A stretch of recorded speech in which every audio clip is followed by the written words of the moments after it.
Entonces salió Pilato a ellos y les dijo: ¿qué acusación traéis contra este hombre? Vamos a leer nuevamente la pregunta. ¿Qué acusación traéis contra este hombre? Interesante pregunta de un pagano para unos religiosos. Interesante pregunta, porque esa pregunta se centra, cuando habla de este hombre, a nuestro Señor y Salvador. ¿Qué acusación traéis contra este hombre? El tema del día de hoy se titula La acusación del corazón de los hombres. La acusación, amados hermanos. Ya no solamente vamos a ver a Jesús ante el corazón del hombre, sino ahora cuando el corazón acusa. Acusa, amados hermanos, a nuestro Redentor, a nuestro Salvador. Ese hombre justo, perfecto. Ese hombre santo, santo, santo, porque era Jesús, Dios encarnado. En Él no había pecado. Él fue a la cruz por nuestros pecados. Él pagó un precio por nuestra culpa, por nuestros pecados. Bien, entonces, el día de hoy vamos a ver el tema, la acusación del corazón de los hombres. Pueden tomar asiento, amados hermanos. Hoy vamos a empezar, amados hermanos, con un segundo tema de nuestra serie, Jesús y el juicio en su contra. Pero ante ello, sabemos de que en escena de este juicio hay actores o sujetos que cumplen un rol importante dentro de todo el desarrollo del juicio. Y en este caso, a quien se le ha dado la potestad dentro de este escenario como juez es precisamente a Pilato. Y vamos a hablar un poco más de este hombre. Cada semana traeremos algo más que nos permite ubicarnos en el contexto realmente de la vida de este hombre. Pilato fue el quinto prefecto de la provincia romana de Judea entre los años 26 al 36 después de Cristo. Aunque los evangelios se refieren a él con la categoría genérica de gobernador. Es importante conocer un poco la historia, ubicarnos también en ese contexto. Su provincia incluía Judea, Samaria e Idumea, y estaba bajo la jurisdicción delegado de la provincia de Siria. Tenía a su cargo la administración militar y judicial de toda la provincia. Su capital estaba en Cesarea, donde tenía numerosas tropas estacionadas ahí. Un poco el rasgo ya geopolítico de lo que ocurría alrededor también del pueblo judío. Además de los evangelios, es importante también extraer de la historia a varios escritores judíos del primer siglo, en donde ellos también proporcionan información relevante sobre el gobierno y la persona de Pilato, coincidiendo de que era un hombre de carácter inflexible. Esa era la característica que le daban también estos escritores: carácter inflexible, tan implacable como obstinado. Por ejemplo, eso lo encontramos en una carta de Agripa I, mejor dicho. Entonces, información respecto a la persona y al comportamiento de Pilato. El mismo autor dice que el servicio de Pilato se caracterizó por su banalidad, por su violencia, por robos, asaltos a la gente, conducta abusiva, ejecuciones frecuentes de prisioneros sin previo juicio, ferocidad interminable y salvaje. Imagínense la descripción de quién era Pilato. O sea, el Señor Jesús estaba frente a una persona tan malvada, tan cruel, tan mundana, pagana, etcétera, etcétera. Josefo también escribe sobre 3 incidentes, esto como una generalidad. 3 incidentes separados en los que Pilato despertó imprudentemente la hostilidad de la nación judía. En 3 ocasiones distintas, Pilato también generó hostilidad, una reacción negativa del pueblo judío, en este caso, en contra de él. Esto como una introducción histórica, contextualmente, de acuerdo al tiempo y a la persona que representaba Pilato y quien estaba ocupando dentro de todo este juicio el rol de juez. Imagínense el currículum de este hombre. Pasando un poco ya al Evangelio de Juan, vamos a hablar respecto también a lo que nos presenta el discípulo amado. ¿Qué nos presenta Juan respecto a la persona de Pilato? Juan nos lo presenta a Pilato como arrogante, al mismo tiempo que cobarde. Mira esa ambigüedad. Arrogante, prepotente, altivo, con todas las otras características de los primeros escritores que nos hablan también de aquella época, el primer siglo, versus lo que establece Juan. Juan lo presenta como arrogante y a su vez también como cobarde a este hombre. Por un lado, ¿qué es lo que hace en este caso Pilato? Hace alarde de su autoridad. Como tal vez muchos en este tiempo, ¿no? Tienen un carguito por ahí y ya se creen la divina pomada, ya se creen autoridades divinas un poco más. Y dice Juan 19:10 como referencia, léalo conmigo, que es en el Evangelio de Juan, vamos a tomar mucho texto de ahí. Dice, entonces le dijo Pilato a Jesús, ¿a mí no me hablas? Imagínense esta pregunta con arrogancia. ¿A mí no me hablas? Otra pregunta dice, ¿no sabes que tengo autoridad para crucificarte y que tengo autoridad para soltarte? En otras palabras, le estaba diciendo Pilato a Jesús, te tengo aquí en mis manos, dependes de mí, así que más bien que te portes correctamente conmigo y ten respeto frente a la autoridad que hoy está delante de ti. Pero sabemos que el versículo 11, no lo tengo aquí en el texto, pero viene a la memoria, y ve usted la contestación de Jesús, y Jesús le dice claramente y lo ubica en tiempo y en espacio a Pilato, toda autoridad que tú has recibido, lo has recibido de lo alto. O sea, en otras palabras, tú tienes autoridad porque mi Padre te la ha dado para cumplir un propósito en esta tierra. Nadie tiene autoridad si no ha sido delegada por Dios. Por lo tanto, lo ubicó de una manera interesante al arrogante. Pero en medio de todo esto, por otro lado, ¿qué hace Pilato? Por un lado es arrogante, pero por otro lado cede a la presión de los judíos y condena a Jesús, aunque sabe que es inocente. Si él sabe que es inocente, ¿por qué lo condena? Porque es cobarde. Y bueno, lo vamos a ir viendo en el transcurso del sermón. Lo cierto, al final del día, es que gobernar a los judíos no era tarea sencilla. Realmente el pueblo judío siempre ha tenido una característica de dura cerviz y creo que desde la antigüedad se lo ha venido sosteniendo. No era fácil poder gobernar a los judíos y parece que Pilato los odiaba, ya que no dejaban en ningún momento de causarle problema tras otro. Razón por la que él trataba con insensibilidad y brutalidad siempre que daba una respuesta a los judíos. No los soportaba, no los toleraba, pero en otras palabras, en la política hay que ser muy diplomático. Y parece que eso es lo que él aplicaba.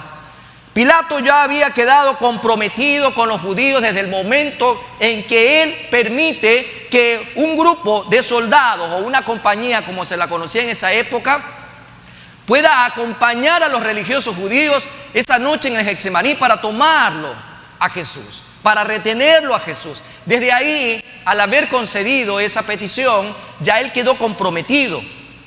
Pero aún así, en medio de todo esto, desde que se produjo el primer interrogatorio, Pilato siempre hizo todo lo posible para desentenderse del caso, para hacerse a un lado y para liberar a Jesús. Esa fue la ambigüedad en medio de todo esto. Por un lado le facilitó a los judíos todo, pero por otro lado él no quería estar metido en nada.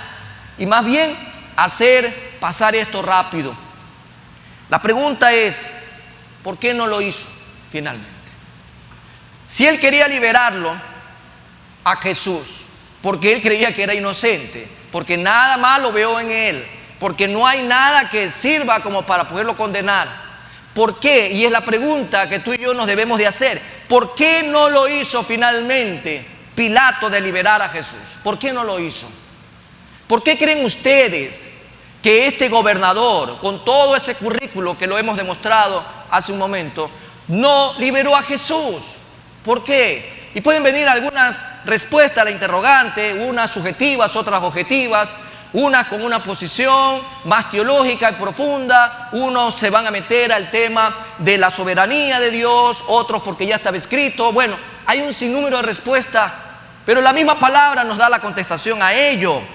Y la razón principal de por qué Pilato no soltaba a Jesús sabiendo que era inocente y que además no quería satisfacer el ego o la maldad de los religiosos judíos, era sencillamente porque, según lo que nos dice el Evangelio de Juan 19, versículo 12, en donde vamos a encontrar esta expresión: desde entonces procuraba Pilato soltarle,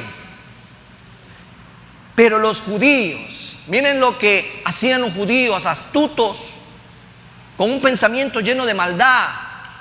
Dice ahí, daban voces diciendo: si a este sueltas, no eres amigo de César. Todo el que se hace rey, a César se opone. Entonces Pilato estaba entre la espada y la pared. Yo lo quiero soltar porque en realidad, primero, que estos judíos me caen mal, y segundo, porque yo no veo nada en contra de este hombre. Pero también, si yo lo suelto y estos andan diciendo todo esto, se va a regar por todos lados y realmente llegará a los oídos de César, y entonces yo voy a estar en problema. Y era como que lo tenían ahora los judíos en sus manos. Lo tenían ahora acá en sus manos. Al arrogante, al prepotente, también lo tenían en sus manos. Pues la hoja de servicio de Pilato no estaba limpia. En otras palabras, lo último que le interesaba era tener otra queja más ante el emperador, puesto que esto lo llevaría fácilmente a perder su puesto. ¿Cuánta gente prefiere ceder al Dios de este mundo y no realmente al Hacedor, al Todopoderoso, al Creador? Y estamos hablando también de que a veces muchos cristianos tienen más temor al patrono de este mundo y no al Rey de Reyes y Señor de Señores.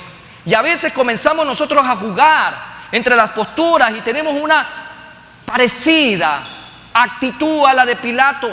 Bueno, yo estoy consciente que tengo que ir a la iglesia, yo estoy consciente que tengo que tener más tiempo de oración, yo estoy consciente de que tengo que leer más la Biblia, de que tengo que realmente acercarme más a Dios, pero por otro lado, el mundo y sus presiones obligan a la gente a tomar decisiones contrarias, más o menos como Pilato lo estaba haciendo en esta escena. Por supuesto, el hecho de que Pilato se viera obligado a ceder a las pretensiones de los judíos no le agradó. ¿A quién le agrada al final del día ser presionado para hacer algo que tú no quieres? A él no le agradó y de antemano estaba predispuesto a no facilitarle nada a los judíos. Quiero hacer un paréntesis aquí. Al final del día solo vamos a tener dos posturas. Tenemos dos lados. En otras palabras, está el bien y el mal. Por un lado está Dios y todo lo que representa, y por otro lado está el mundo, sus placeres y el príncipe de este mundo. Y tanto los judíos religiosos de esa época y Pilato, aunque estaban confrontados entre ellos mismos, pertenecían al mismo bando. Y por otro lado solo estaba Jesús. Jesús, amados hermanos. A veces se nos quiere hacer ver en este medio o en este submundo de tantas corrientes, de que están fragmentados y que esa fragmentación no pertenecen todos al mal. Y a veces comenzamos a justificar cierto comportamiento y mucha gente pudiera estar a favor de Pilato, pobrecito Pilato, otros estarían a favor de los religiosos judíos, pero al final los dos pertenecen a la misma casa. Y por eso el diablo siempre ha sido derrotado, porque Jesús mismo lo dijo: ninguna casa dividida contra sí mismo permanece en pie. Amados hermanos, a pesar de que los dos tributaban al mismo lado del mal, los dos lados, los dos bandos tributaban al mismo lado del mal, en este caso ellos estaban poniendo ante Jesús una postura distinta, pero Jesús conocía bien el corazón de ellos. Era lo que había en el corazón de ellos, era el corazón de ellos mismos tratando de tomar un rol que no les correspondía. Pero bueno, el gobernador necesariamente tenía que saber, en este caso quien estaba siendo de juez, tenía que saber por qué los judíos lo habían llevado a Jesús y lo que pretendían que hiciera con él. Era su derecho. Pues el juez va a indagar, el juez va a preguntar. O sea, no es que el otro era sordo, mudo y ciego y simplemente iba a hacer lo que los judíos decían. Él tenía necesariamente que saber de qué se lo acusaba a Jesús. La pregunta con la que comenzaría cualquier proceso en cualquier parte del mundo, obviamente, países de libre derecho, en donde hay democracia, en donde actúa el derecho constitucional para todos los ciudadanos, en teoría, si hay un juez, si hay un acusado y hay acusadores, el juez necesita saber por qué está ahí siendo acusado esa persona. Y la pregunta que hicimos nosotros en el texto central de nuestro sermón es: ¿qué acusación traéis contra este hombre? ¿De qué lo acusan a Jesús? El versículo 29 de Juan 18, que es el texto central del sermón y donde está la pregunta central de todo lo que estamos hablando en esta mañana. ¿Qué acusación traéis en contra de este hombre? ¿De qué lo acusan a Jesús? ¿De qué lo están acusando? Bien, esta era una forma de decirle a los judíos que él no iba a actuar al dictado de lo que ellos mandaran, porque ellos ya lo habían llevado para que simplemente se dé sentencia y se ejecute. Pero Pilato les pregunta esto. Ellos le habían entregado a Jesús con la intención que lo crucificara sin que tuvieran que formular ninguna acusación concreta contra él. Pero Pilato no se iba a prestar a sus deseos. Pertenecían al mismo sector de la maldad y de las tinieblas, pero ambos estaban confrontándose ahí. Esa era una pelea ahí entre ellos. Pilato no iba a hacer lo que directamente pedían los religiosos. Si ellos tenían leyes y tradiciones, que incluso lo vimos la semana pasada, que impedían que puedan pisar el pretorio, también Pilato y Roma tenían sus leyes que debían de cumplir. Y lo mínimo que debemos de saber en esta mañana es de qué lo están acusando a Jesús. ¿De qué lo acusan a Jesús? Así que aunque los judíos habían llevado a cabo ya un juicio durante toda la noche y a temprana mañana el Sanedrín se había reunido y ya habían dado un veredicto: Jesús debe morir, punto. Entonces ellos estaban llevando ante Pilato simplemente al acusado. Ya estaba la sentencia del Sanedrín, por favor ejecútalo. Es lo que le estaban mandando a decir, en otras palabras, a Pilato. Por lo que ordenó una audiencia, en este caso Pilato, para poder contrarrestar esa postura de los judíos, que se haga una audiencia pública. Bueno, vamos a ver de qué acusan a Jesús. Yo lo voy a hacer al estilo de Roma, no al estilo de tu Sanedrín. Vamos entonces a ver públicamente de qué se lo acusa a Jesús. Van a decir ustedes públicamente delante del acusado de qué lo acusan. Claro está que el evidente disgusto de los judíos era porque no se estaba haciendo lo que ellos decían, que esperaban que se limitara a ratificar simplemente Pilato lo que el Sanedrín había dispuesto. Pero aquí hay una confusión también por parte de los judíos. ¿Quién era el suyugado y quién suyugaba a quién? Aquí el suyugado eran los judíos. Quien era el imperio era Roma. Por lo tanto, los judíos se les estaba olvidando que aquí las cosas no se hacen como decía el Sanedrín, sino como lo dice la política en Roma. Bueno, veamos qué dice el versículo 30 de Juan 18. Respondieron y le dijeron: si este no fuera malhechor, no te lo habríamos entregado. Públicamente, amados hermanos, hay una acusación en contra de Jesús y yo quiero que usted se grabe el término. ¿De qué lo estaban acusando a Jesús? Ahí usted lo puede leer en castellano, en español, simplemente de malhechor a Jesús. Y nos vamos a agarrar de esa palabrita, malhechor. Si este no fuera malhechor, no te lo habríamos entregado. Claro está que la petición de Pilato acababa de hacer era: ¿de qué acusación traéis en contra de este hombre? Había colocado a los judíos en una posición muy incómoda. ¿Por qué era incómoda? Porque no tenían ninguna acusación que sirviera para condenar a Jesús en un tribunal de Roma y sobre todo acusarlo para que vaya a la cruz. Por esa razón contestan de una manera hostil. Si ustedes ven cómo lo está contestando los judíos a Pilato: si este no fuera malhechor. En otras palabras, lo trataba de ignorante también a Pilato. Vemos acá de manera hostil una contestación mostrándose ofendidos, o sea, estás dudando de nosotros. Nos pasamos toda la noche deliberando con la alta crema innata de los religiosos del judaísmo y hemos llegado al consenso de que Jesús es culpable y lo traemos para muerte. ¿Estás dudando de nosotros? Si este no fuera malhechor, no te lo habríamos entregado. Ellos se sintieron ofendidos. Ellos exigían que Pilato aceptara el veredicto. Simplemente eso. Ellos exigían que aceptara el veredicto del Sanedrín, de la crema innata de la religión judía, que había consensuado durante toda la noche. Y acéptalo sin conocerlo ni cuestionarlo. Tú solo tienes que ejecutar como gobernador romano. Y aquí entramos en un dilema importante de seguir analizando. Pilato conocía muy bien a los judíos. Tenía una confrontación, como lo habíamos dicho, a su momento. Y sabía que sus prisas, lo que veían los judíos, ese apresurarse a terminar con Jesús, él ya estaba viendo que aquí había algo más, aquí hay algo turbio, aquí hay algo que no concuerda. Qué oscuro y turbio es el corazón de los judíos en ese sentido, tan siniestro, así que yo no voy a dejar pasar esto así. Además de acusarle de malhechor, era algo muy vago para que se vaya por la pena máxima. En virtud de que un malhechor no llegaba a la cruz, amados hermanos, a la cruz eso era un castigo especial. Según la historia nos dice, de acuerdo a la política romana, llegar a la cruz era no para cualquier tipo de delincuente, era para alguien especial, era solo para los rebeldes del imperio.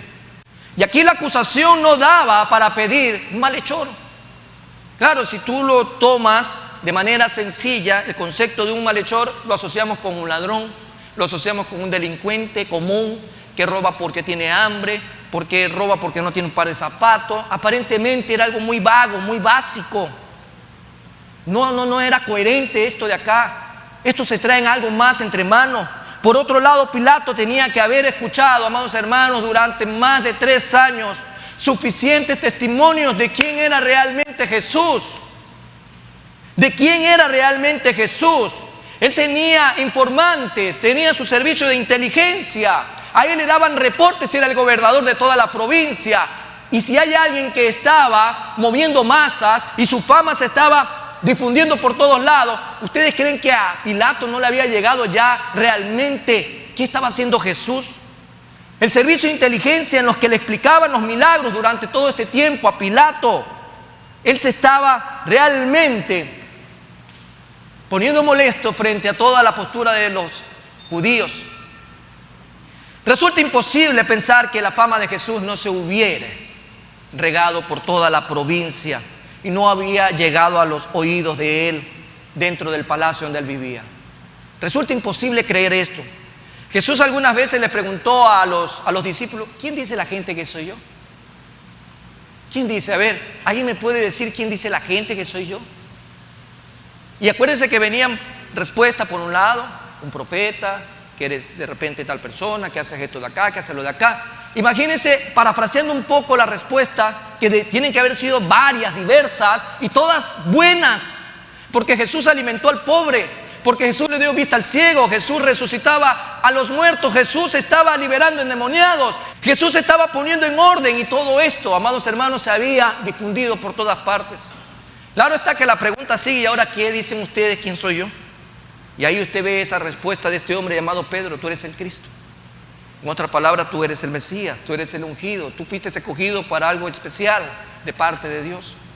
En medio de ello, resulta entonces imposible pensar de que la fama de Jesús no haya llegado al mismo palacio donde estaba viviendo este gobernador. Pero quiero hacer un paréntesis y compartir con ustedes un comentario de Juan Calvino respecto a este particular evento del versículo 30 de Juan 18, que dice: si no fuera un malhechor, no te lo habríamos entregado. Se quejan indirectamente de Pilato de que no tiene una confianza adecuada en su integridad. ¿Por qué no, sin más preocupaciones, dicen ellos, sostienen que es cierto que la persona a la que procesamos merece morir. Tal es la forma en que los hombres malvados, refiriéndose a los judíos religiosos, a quienes Dios ha elevado a un alto grado de honor, cegados por su propia grandeza, se permiten hacer lo que elijan. Tal también es la naturaleza embriagadora del orgullo.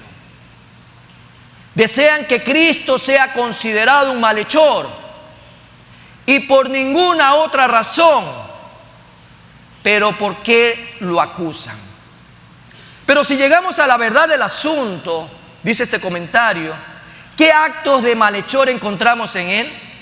Excepto de que ha curado todo tipo de enfermedades, ha expulsado a los demonios de los hombres, ha hecho que los paralíticos y los cojos caminen, ha restaurado la vista a los ciegos, oyendo a los sordos y la vida a los muertos. Tales eran los hechos reales y esos hombres los conocían bien. Pero como dije hace un momento, cuando los hombres están intoxicados de orgullo, nada es más difícil que despertarlos para formar un juicio correcto y sólido.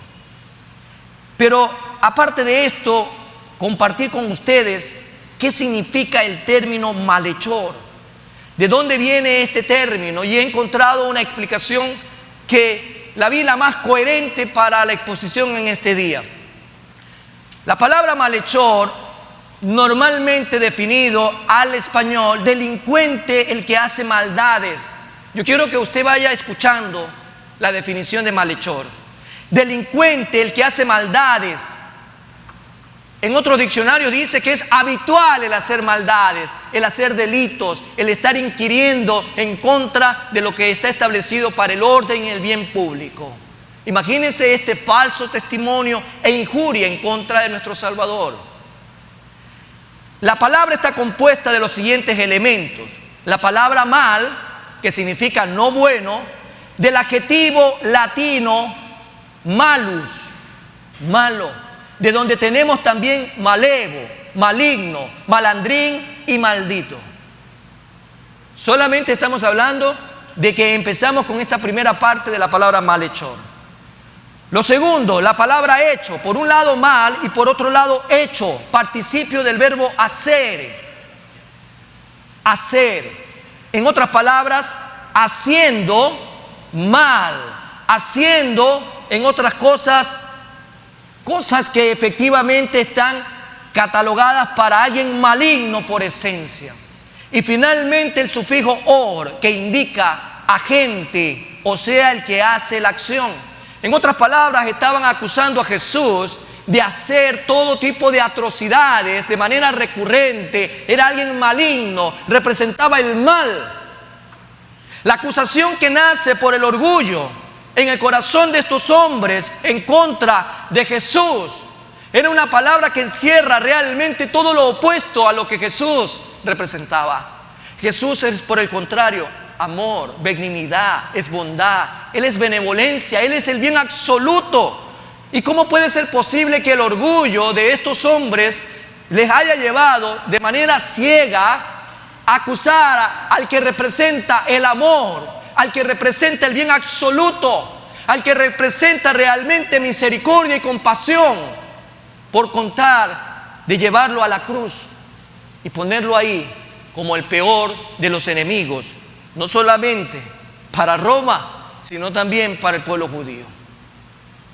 Lejos de ser un malhechor, Jesús, como lo dice Pedro en el libro de historia del Nuevo Testamento, vamos a ver Hechos 10, 37 al 39. Vosotros sabéis lo que se divulgó por toda Judea, y acuérdense lo que dijimos al principio, de toda la provincia, de lo que se divulgó por toda Judea, comenzando desde Galilea, después del bautismo que predicó Juan, como Dios ungió con el Espíritu Santo y con poder a Jesús de Nazaret, y como éste anduvo haciendo bienes, y sanando a todos los oprimidos por el diablo, porque Dios estaba con él. Y nosotros somos testigos de todas las cosas que Jesús hizo en la tierra de Judea y en Jerusalén, a quien mataron colgándole en un madero. Amados hermanos, realmente la acusación del corazón de este pueblo rebelde, religioso, que representaba el judaísmo en esa época, frente a lo que Pilato estaba recibiendo, Pilato recibía todo esto como un insulto en contra de su inteligencia.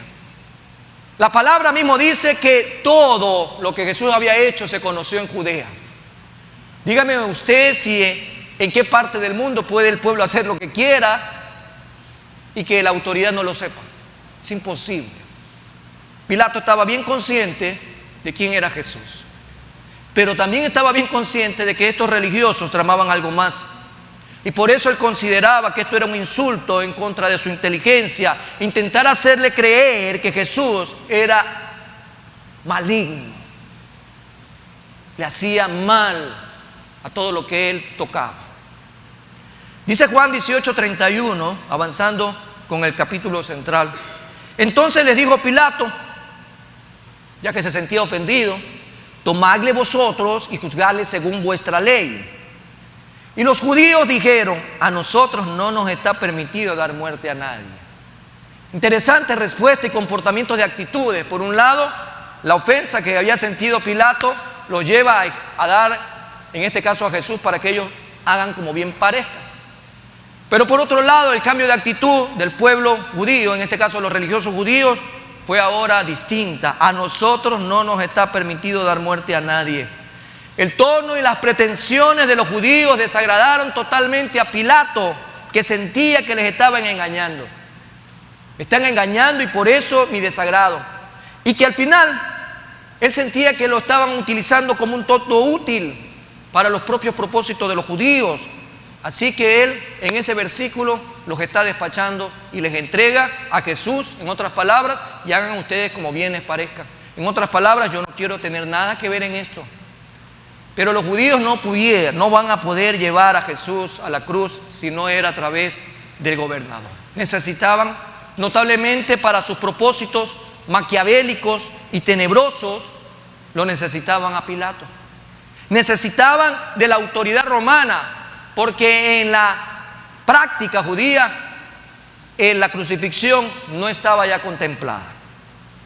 Ante la actitud prepotente de los judíos, era lógica la resistencia que el gobernador mostraba, amados hermanos, y la mostraba con justa razón. No les voy a complacer, no quiero saber nada de ustedes. Y ellos perciben esto. Y ellos se dieron cuenta que en este tal vez momento político, de posturas, de ideologías, de tradiciones, ellos dijeron: vamos a perder lo que hemos ganado durante toda la noche y todo lo que hemos pasado aquí en el día. Así que hay que cambiar de actitud. Administraron obviamente su comportamiento y quisieron seguir con lo que estaba planeado. Y la respuesta es interesante: a nosotros no nos está permitido dar muerte a nadie. En otras palabras, Pilato estaba haciendo que los judíos también se coman su orgullo. En otras palabras, podemos decir que tuvieron que reconocer que eran un pueblo subyugado. Era un pueblo subyugado que habían perdido su independencia, y la historia lo ratifica. Y también el derecho de dictar sentencia capital. La autoridad del Sanedrín había quedado limitada a dictar condenas a latigazos y de repente a prisión, pero no estaba ya en poder del Sanedrín sentenciar a muerte a nadie.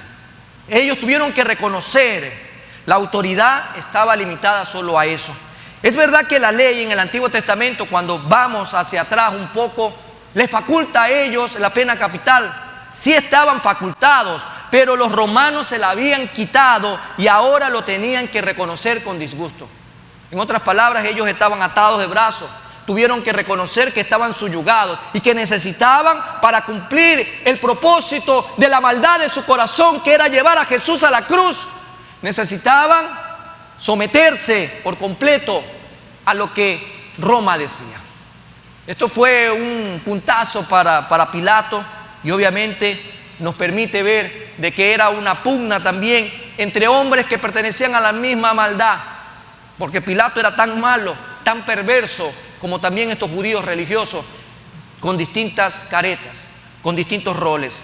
Desde el año 6 después de Cristo, como historia, Cuando Judea se convirtió en una provincia romana, los judíos perdieron el derecho de ejecutar.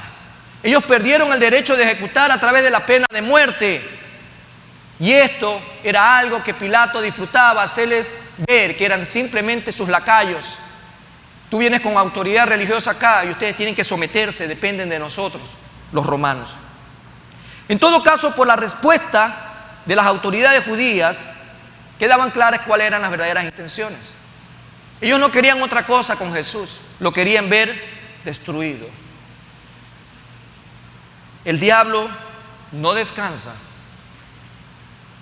hasta ver a un cristiano destruido. Si es que lo puede hacer, pero sabemos nosotros de que ninguna potestad tiene Satanás en contra de los hijos de Dios. Puede atormentar, podrá molestarte, te podrá poner el pie, te caerás, pero no puede hacer más allá de lo que le está permitido. Pero la pregunta es si verdaderamente eres un hijo de Dios. Si realmente Jesús está en tu vida. Jesús es el Señor y Salvador, el que te da una protección importante en contra de los ataques del enemigo. Acá había un propósito que cumplir y estaba escrito que Jesús tendría que morir a través de la cruz. Pero cuando nosotros ponemos nuestras vidas y sabemos que el enemigo se levanta todos los días maquinando en contra de la destrucción de lo que tú y yo representamos en esta tierra, que es a Jesús como embajadores de Cristo, tenemos, amados hermanos, que ponernos la armadura de Dios, buscar la comunión día a día, saber para qué nos sirve la espada, la armadura, el yelmo, para qué nos sirve el cinto. Todo eso es importante en la vida del cristiano. Jesús acá en esta escena sabía que Él tenía que morir de acuerdo a lo que estaba escrito. Ellos no habían llevado a Jesús ante Pilato para que lo juzgara simplemente, sino para que le diera muerte. Muerte, y no cualquier muerte. Lo queremos ver en la cruz. Lo queremos ver en la cruz. Querían convertirlo en mero verdugo a Pilato y de ese modo librarse también ellos de este crimen. Porque también había una contradicción en ellos. Muchos seguidores de Jesús, amados hermanos, no estaban conformes a lo que el Sanedrín estaba haciendo. Dice Juan 18:32, para que se cumpliese la palabra que Jesús había dicho, dando a entender de qué muerte iban a morir. Jesús sabía de qué manera tenía que cumplirse la palabra. En medio de este conflicto entre Pilato y los líderes religiosos, ¿quién estaba al control? Jesús. Jesús siempre va a estar al control de toda situación. Él estaba al control de todo esto y se tenía que cumplir tal como Él mismo lo había mencionado a sus seguidores. Veamos algunos textos en donde Jesús nos habla respecto a esta muerte. Juan 3:14. Y como Moisés levantó la serpiente en el desierto, así es necesario que el Hijo del Hombre sea levantado. ¿Dónde iba a ser levantado? En una cruz. Juan 8:28, más adelante, les dijo pues Jesús: cuando hayáis levantado al Hijo del Hombre, entonces conoceréis que yo soy, y que nada hago por mí mismo, sino que según me enseñó el Padre, así hablo. También nos dice Juan, capítulo 12, versículos 32 y 33, y yo, si fuere levantado de la tierra, a todos atraeré a mí mismo. Y decía esto dando a entender de qué muerte iba a morir. En realidad, amados hermanos, los líderes religiosos podrían haber apedreado a Jesús. Pero ¿por qué no lo hicieron? Como más tarde lo hicieron con Esteban. A Jesús se lo acusaba de que Él se hacía hijo de Dios. Y para los judíos, durante el ministerio de Jesús, esto se dio varias veces. Y para ellos esto era blasfemia. Blasfemia.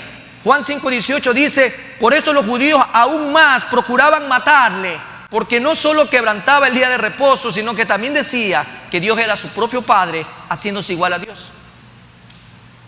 Los judíos tuvieron la capacidad en muchas ocasiones de apedrearlo a Jesús. Imagínense una piedra, 2 piedras en la cabeza de un hombre a la velocidad que fue lanzada. Probablemente es una muerte inmediata. Ahora imagínense una multitud tratando de apedrear a Jesús.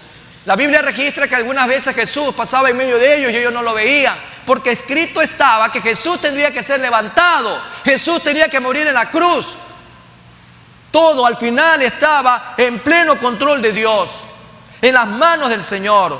Dice Juan 10:33, le respondieron los judíos diciendo: por buena obra no te apedreamos, sino por la blasfemia. A Jesús lo tenían como blasfemio, como hereje, porque tú, siendo hombre, te haces Dios. Y de acuerdo a la ley judía, el castigo para los blasfemos era lapidación, amados hermanos. Lapidación. Lo voy a referenciar Levítico 24:16 en la primera parte. De acuerdo a la ley, y el que blasfemare el nombre de Jehová ha de ser muerto, toda la congregación lo apedreará.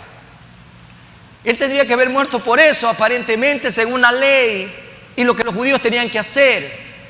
Pero ¿qué había en el corazón de los judíos? Si lo apedreamos, realmente Jesús va a quedar como un mártir. Y no queremos que eso, queremos borrar de la psiquis del pueblo judío, donde Jesús se ha posicionado de que Él es el Mesías. Y la única manera es elevar su muerte a otro nivel. Es llevarlo a algo que sea repugnante de acuerdo a nuestra tradición judía. La maldad que había en el corazón de estos hombres, el orgullo de creerse, amados hermanos, la divina crema innata de la religión que Dios en teoría les había dado a ellos. Lo que estaban era totalmente sin entendimiento y sin razonamiento, y lo único que estaba funcionando era un corazón lleno de odio, maquinando la maldad día tras día en contra de Jesús. Por eso ellos tenían claro que lo que necesitaban era llevar a Jesús a otro nivel. Ellos querían crucificar a Jesús. Su propósito era mostrarlo al pueblo como maldito. Este que hace mal, este que es maligno, hay que ponerlo como maldito en una cruz, porque como decía la Escritura, maldito por Dios es el colgado. Deuteronomio 21:23, vamos a ver. No dejaréis que su cuerpo pase la noche sobre el madero, sin falta lo enterrarás el mismo día, porque maldito por Dios es el colgado, y no contaminarás tu tierra que Jehová tu Dios te da por heredad. El pensamiento de estos hombres, ¿dónde se dan los pensamientos malos, amados hermanos? La Biblia dice en el corazón del hombre, por eso sobre toda cosa guardada, guarda tu corazón. ¿Quién conocerá el corazón engañoso del hombre? Solo Dios. Y Dios está consciente de lo que hoy tú estás pensando en este momento.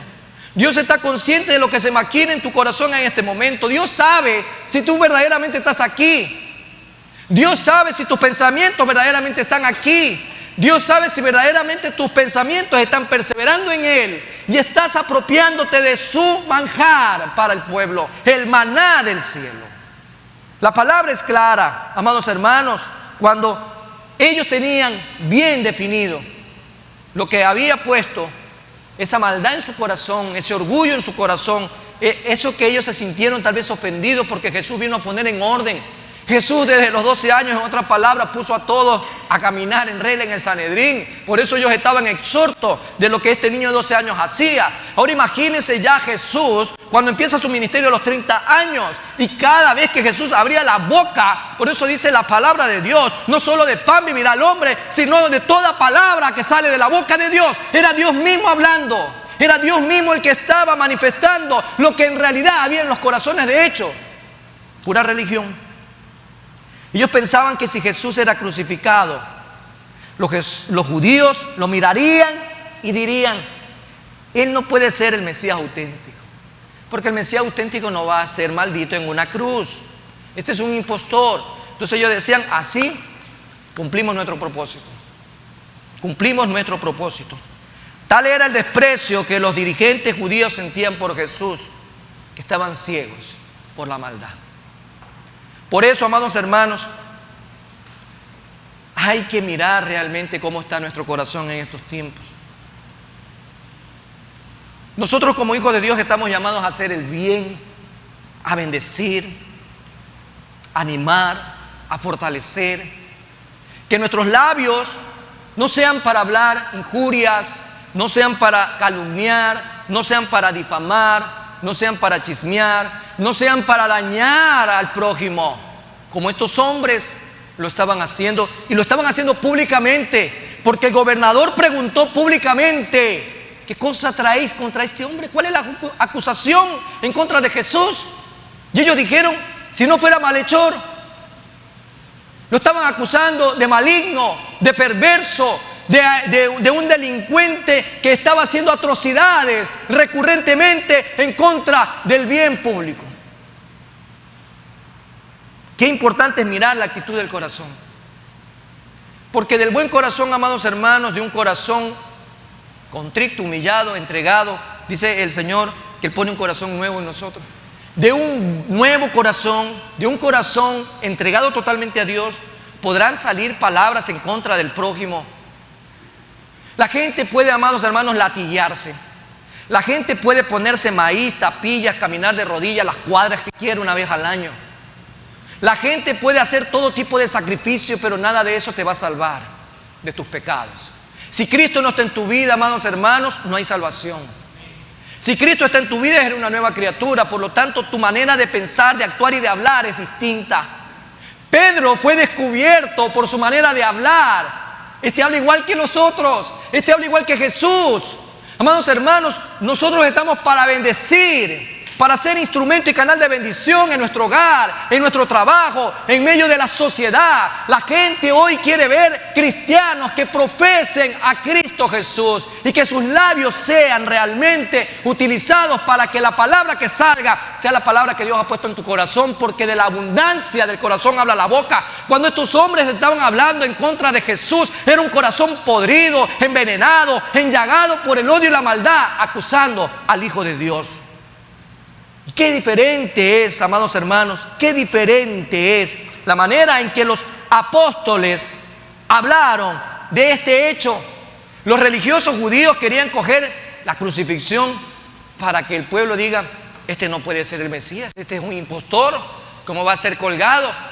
Y más bien, mira el giro de 180 grados que le dan los apóstoles. Los apóstoles, en cambio, dicen todo lo contrario. Veamos el ejemplo que nos da el apóstol Pablo, Gálatas 3:13. Cristo nos redimió de la maldición de la ley. Cristo nos redimió de la maldición de la ley. ¿Dónde nos redimió Él? ¿Dónde Cristo pudo habernos redimido de la maldición? Mientras los hombres religiosos, perversos con ese corazón dañado, querían que cuando lo vean a Jesús el pueblo diga, maldito es este. Este es un impostor falso. Más bien, Pablo, inspirado por el Espíritu Santo, nos permite ver esta dulzura, este manjar. Nos redimió. Cristo nos redimió de la maldición de la ley, hecho por nosotros maldición, porque está escrito, maldito todo el que es colgado de un madero. En otras palabras, Él nos cubrió.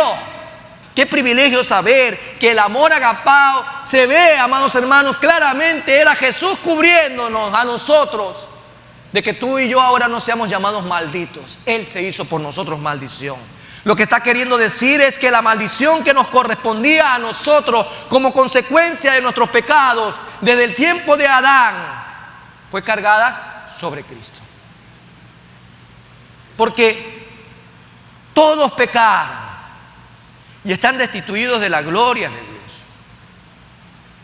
Lo que yo comprendo, amados hermanos, ahora que estoy en Cristo Jesús, es que el Señor no me ve a mí maldito por el pecado, porque Jesús me cubrió. Jesús te cubrió a ti, amado hermano. Jesús te ha abrazado. Jesús coge y te abraza totalmente y fuertemente y no deja que nada ni nadie te haga daño. Que nada ni nadie te separe del amor de Dios. Que nada ni nadie te separe de las manos del Señor. Nadie puede arrebatarnos de las manos del Señor. Jesús es nuestro Redentor y Él hizo posible que seamos cubiertos de la maldición del pecado. Como bien también lo diría el apóstol Pedro en otra ocasión, podemos verlo en 1 de Pedro 3:18. 1 de Pedro 3:18. Porque también Cristo padeció una sola vez por los pecados. Una. No tiene que hacerlo todos los años, ¿ah? Usted puede comer todos los años fanesca, no tengo problema. Pero no todos los años usted va a estar recibiendo a Cristo Jesús. Usted lo recibió una vez. Si usted lo recibió una vez, levante la mano. Ven. Una vez y para siempre, amados hermanos. somos nuevas criaturas. Dice: el justo por los injustos. He ahí el verdadero Cordero de Dios que quita el pecado del mundo. El justo por los injustos, para llevarnos a Dios, siendo a la verdad muerto en la carne, pero vivificado en el Espíritu. Amén. Aunque seguramente, y creo yo, y aquí hay personas del derecho que no creo que me vayan a dejar mentir, habrá la posibilidad que en alguna legislación, sea en el Ecuador o fuera del Ecuador, se permita que un inocente sustituya a un culpable y que pague por la pena y la sentencia del culpable. ¿Será posible? Es que no, es que como era mi hermano y pobrecito, yo vengo, señor juez, cárgueme a mí la culpa de él. Terrenalmente eso no funciona así, pero divinamente sí. Y Jesús fue el que estuvo ahí para recibir el pago que tú y yo merecíamos. Por esta razón, cuando en los evangelios se habla de la muerte de Cristo por crucifixión, se emplea el término levantar. Y lo leímos hace un momento, levantar. Jesús iba a ser levantado. ¿Qué sentido toma este término? Exaltación y victoria. La cruz es la demostración suprema del amor de Dios a la humanidad. Aunque la humanidad todavía no lo vea, muchos en el mundo entero siguen negándole la oportunidad a sí mismo de tener una vida distinta, porque no creen que Dios existe, que Dios es real y que Jesús murió en la cruz del Calvario por nuestros pecados. Pero tú y yo que sí lo creemos, ¿qué tenemos que hacer? Dignificar, amados hermanos, lo que Jesús hizo por nosotros. Siendo personas distintas, estamos llamados a hacer la diferencia y no lo mismo del mundo. No hacer lo mismo que el mundo hace, sus prácticas y sus banalidades, su manera de vivir la vida, para nosotros los cristianos es distinta. Por eso no aceptamos jamás, amados hermanos, aunque haya discusión sobre el tema, que un matrimonio cristiano sufra. ¿Por qué? Porque hay problemas de maltrato, problemas de violación, problemas de incomprensión, de intolerancia, de vicio, de adulterio, de fornicación, de pornografía. Que no haya la posibilidad de que como hijos de Dios ahora en Cristo Jesús ellos puedan realmente ser fortalecidos. No hay manera, amados hermanos, de que aceptemos de que el matrimonio cristiano sea igual al que el matrimonio en el mundo, y que engrosen las filas de divorcio los matrimonios cristianos más que los matrimonios en el mundo.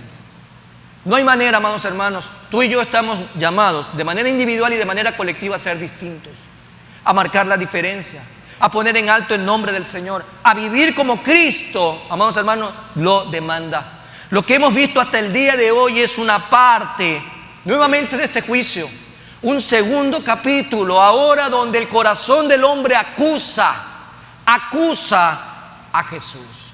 En este juicio, amados hermanos, que estamos viendo, podemos desagregar realmente la esencia y la razón por la cual Jesús estaba delante de Pilato.